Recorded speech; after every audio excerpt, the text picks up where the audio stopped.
काकुन कोंदो मड़ुआ झिंगोरा बाजरा ज्वार की कहानी भी मेरी ईजा के पहाड़नुमा जिंदगी की तरह है।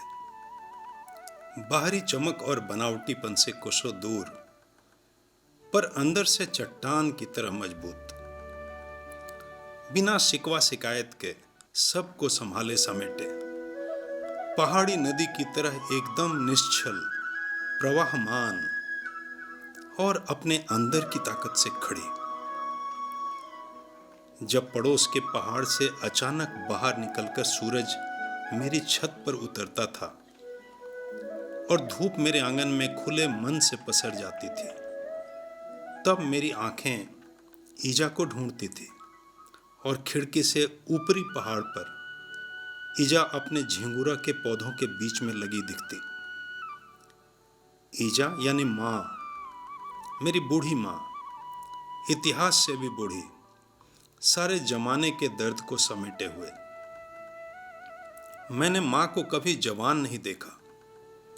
कहते हैं कि पहाड़ का पानी और पहाड़ की जवानी कभी पहाड़ में नहीं ठहरते, पर माँ तो जैसे सदा सर्वदा से यहीं थी।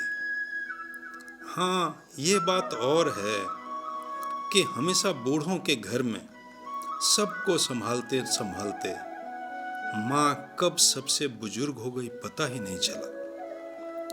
पानी के मटके, चारे के गट्ठर या लकड़ी का बोझा, यही माँ के गहने थे, और बाकी समय अपने खेत के मोटे अनाजों के बीज संभालती। कहती थी, ये अनाज हमारे पूर्वज हैं और इनका निरादर मत होने देना। कहती, जहाँ कुल देवता, कुल परंपरा और पूर्वजों का निरादर हुआ, वहां सुख शांति नहीं ठहरती। उसकी बातें मेरी समझ में कभी नहीं आई। ये मड़ुआ झिंगोरा मेरे पूर्वज कैसे हो गए? पर ईजा ने वही मोटे अनाज खिला खिला कर मुझे एक दिन पंतनगर में खेती पढ़ने पहुंचा दिया, जहां जाकर उसकी सारी बातों का सार समझ में आने लगा। तब समझ में आया कि बाकी बच्चों से मैं इतना अलग क्यों हूं? क्यों कभी थकता हांफता नहीं? खेतों में 2 घंटे काम कर लेना एकदम खेल है मेरे लिए, और स्टेडियम के खेलों में क्यों कोई मेरे नजदीक खड़ा भी नहीं हो पाता? पढ़ने बैठता हूं तो मन शांति से पढ़ने में लग जाता है। जब सब बीमार पड़े हों तो मैं सबको संभालता हूं, और सब पूछते हैं, तो किस मिट्टी का बना है? तब ईजा की बात याद आती है। बोला, मिट्टी तो सबकी एक ही है, बस इसकी खुराक खराब हो जाए तो आदमी हारने लगता है।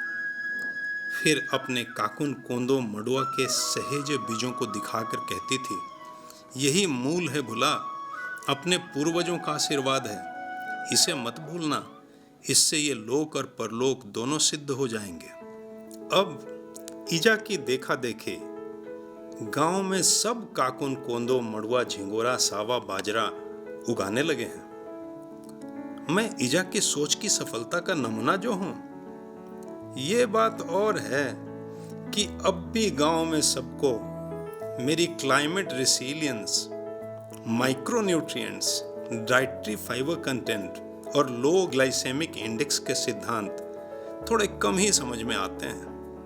सब ने ईजा को देखकर अपना विज्ञान समझा है। ऐसे ही हैं अपने मोटे अनाज, मेरी ईजा की तरह। याद रखिए, ये अपने पूर्वज हैं, इनसे दूर रहकर सुख शांति नहीं मिलेगी।